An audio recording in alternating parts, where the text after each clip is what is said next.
there has been this accusation that is being used as a political weapon. Deputy President has spoken about it. Musalia Mudavadi actually spoke about it on 23rd of January this year, when he said that it was being used to deal with opponents or to silence people. So how exactly do you deal with that vice in a country so polarized and political as one we have? Yet, usually the people that are fueling this corruption is people that are in political leadership. In my mother tongue, there is no definition of corruption. Actually, the word corruption means theft. If I ask you from your mother tongue, you'll tell me the same thing. That basically means that corruption do not choose. In fact, corruption is systemic. It's no longer systematic. And you cannot say that corruption is a weapon when it is not working for you now. While it was working for you the other time, it was never a weapon. We have seen politicians move camp, they change goalposts. When they move to one side that is corruption thriving, then they start saying, no, it is now being used against us. In KANU, we are very specific and we are categorical that corruption is the #1 killer of this economy. Corruption is the #1 killer of our people, because it is denying us opportunity, denying us jobs, denying us development. We must finish it, and in finishing it, we also must finish those who propagate corruption. And we are saying, if we are polarized and we are using corruption as a tool, we have enough laws in this country to deal with corruption. Those laws have been tried, but do you know why some of them are not working? Because there are certain individuals that have been tasked also to implement those laws. Within themselves, they're also corrupt. So we need a government that will implement fully the anti-corruption laws. We need a government that will also ensure that we have got political tolerance, and we also a government that has got goodwill, political goodwill to fight corruption. Because today, I don't think, in my honest view, that some of the people that are saying the corruption is being used as a tool to fight them are willing to fight it. Because among themselves, within themselves, they harbor and condone corruption. All right, I hear you. DG, do you think it's realistic for any politician or political formation to promise that they are going to lower the taxes at a time that, out of a budget of 3.6 trillion going up, so much money is going to, as you said, paying debts, financing government, whether it's at the national level or at the county level, and very little is remaining to finance development. So if you are to cut on taxation, then how do you balance your equations? You see, Nelson Mandela, the first president of South Africa, said that poverty is man-made. It's made by humans. It's not like colonialism or apartheid that was brought onto us.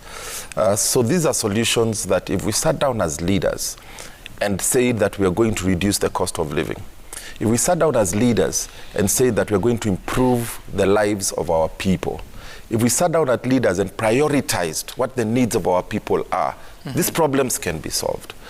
If you look at the numbers, in our budget, there is 400 billion shillings that goes to development. The key question is, how is this money put to use by the leaders that we have in place?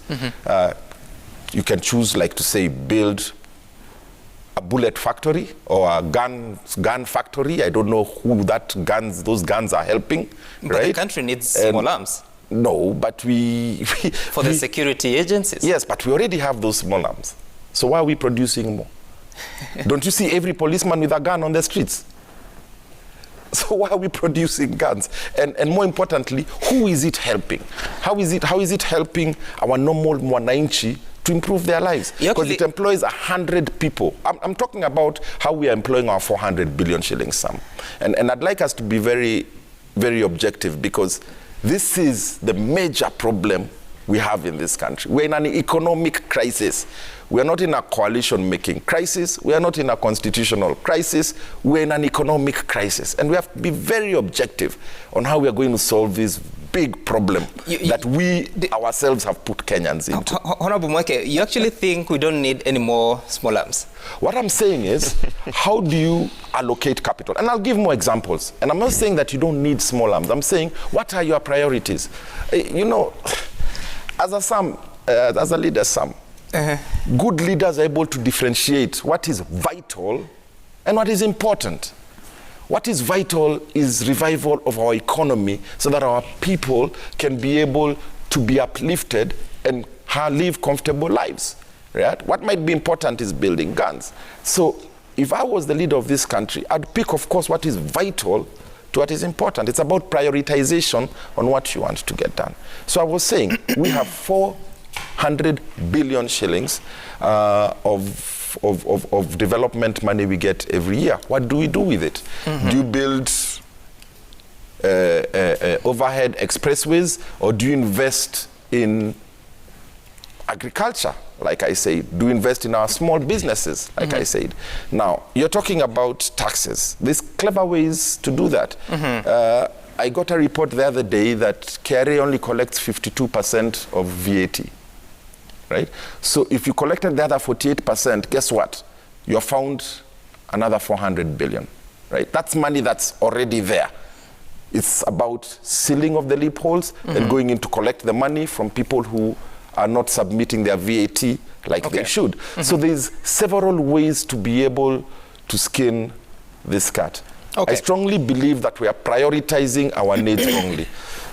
I will finish this. I know you want to go to our next topic. I'll finish this by saying, we have parliament that's supposed to be legislating about things like this. Right. We saw parliament in the last 3 weeks working almost until midnight to pass a law called the Political Parties Act, Amendment Act, so that you can create coalitions, so that political parties can get money from the exchequer, so that people can get positions. If we used that same energy of working and burning the midnight oil to legislate against this high cost of living, to legislate what is it that we need to do to put money in our people's pockets, to legislate on how we are going to seriously tackle corruption, so that we can seal those leaks and send those leaks into our citizens' pockets by doing things that matter to the ordinary mwananchi, would be very far ahead as a country. All right, I hear you. But we are using our money to do BBI. Okay. We are using our resources to change the law, to create coalitions. I'll give an opportunity. And positions for our leaders instead of legislating for the common mwananchi. I'll give an opportunity.